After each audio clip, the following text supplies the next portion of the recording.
Agnès Verdier-Molinier, bonjour. Bonjour Wendy. Bonjour Laurent Neumann. Bonjour Wendy. Alors je vais vous laisser la parole pour commencer. Laurent, 1 minute 30 pour nous dire pourquoi il ne faut surtout pas toucher au salaire. On en a assez comme ça aujourd'hui des baisses de salaire. Alors les salaires, si on veut être honnête, il faut parler des salaires du public et des salaires du privé. Absolument. Alors commençons par le public. Donc l'État, le gouvernement vient de proposer un gel des salaires pour l'ensemble de la fonction publique jusqu'en 2017, c'est-à-dire 5 500 000 fonctionnaires seraient exemptés de ce gel, simplement les fonctionnaires de catégorie C, c'est-à-dire ceux qui sont en bas de l'échelle des salaires. Ce qu'il faut dire surtout, c'est que c'est gelé depuis 2010. Donc en gros, ce qu'on promet à ces fonctionnaires, c'est un gel de leurs revenus pendant 7 ans.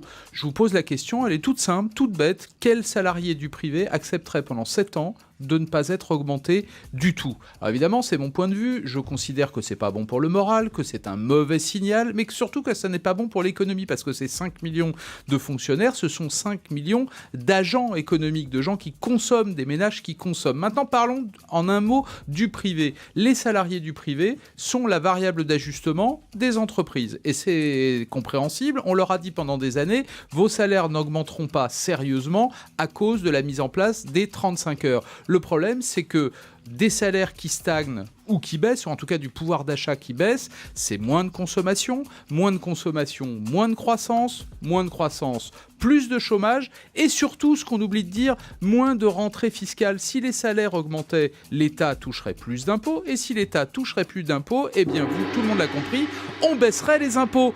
Donc, non seulement on augmente les salaires, mais on baisse les impôts. Ça s'appelle faire coup double. Et ben voilà, preuve par le détail que c'est une très mauvaise idée, une idée contre-productive. Agnès, bon courage. Économiquement, Agnès Verdier, en effet, Molinier, bon courage. 1 minute 30 pour nous dire que oui, finalement, l'idée du patronat de geler tous les salaires peut être une bonne gâche pour relancer l'économie. C'est à vous. Alors je vais commencer, Wendy, par une petite anecdote. Sous la révision générale des politiques publiques avec Nicolas Sarkozy, on a supprimé au niveau de l'État 150 000 postes. Mais comme on n'a pas fait la modération salariale et qu'on a reversé plus de 70%, une certaine année 2008, plus de 70%, 74% des économies, on les a reversées en salaire, eh bien, on a économisé rien du tout sur la masse salariale. Tenez-vous bien, on a supprimé 150 000 postes, mais zéro économie sur la masse salariale. Et là, on nous propose évidemment la modération salariale. C'est pourquoi finalement? C'est tout simplement parce qu'on n'est pas assez courageux pour baisser le nombre de postes publics qui existent en France. C'est-à-dire, on sait très bien qu'on a trop d'agents.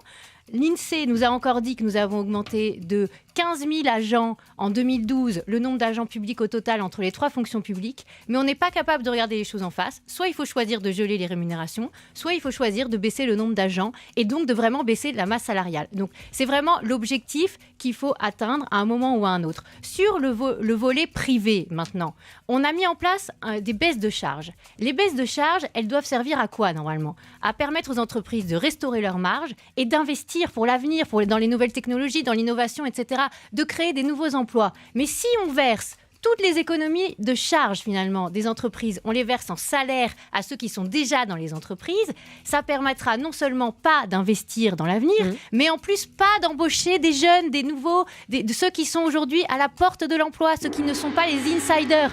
Donc pourquoi est-ce que oui, il faut la modération salariale? 1, pour redresser les finances publiques. 2, si on veut créer de l'emploi marchand, eh bien, on ne peut pas y échapper. C'est oui à la modération salariale parce que sinon, eh bien, ce sont ceux qui sont déjà dans l'emploi, déjà protégés par des CDI, déjà finalement favorisés, Agnès qui vont récupérer les baisses de charges.